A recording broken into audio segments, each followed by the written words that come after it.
হরিনামের পরিণাম। কবি ভবানীপ্রসাদ মজুমদার। আমার পাখি আজব পাখি, করবে হরিনাম।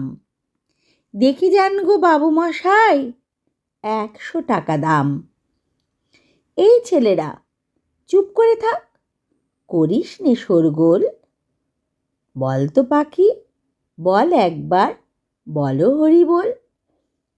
সত্য পাখি, বল হরি বল, বলেই দিল জোরে। বংশী বাবু 100 টাকায় নিলেন খাঁচা ধরে। বাড়ি ফিরেই সব্বাইকে জড়ো করলেন ডেকে।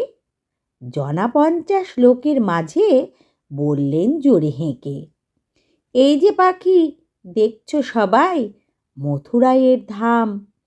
এই পাখিটাই দেখবে কেমন, করবে হরিনাম। এই ছেলেরা, চুপ করে থাক, করিস নে শোরগোল। বল তো পাখি, বল একবার, বলো হরি বল। পাখি কিছুই বলে না, চুপটি করেই থাকে। বংশীবাবু রেগে মেগেই বলেন তখন তাকে, এত করে সাধছি তোকে, বাড়ল কি তোর দর?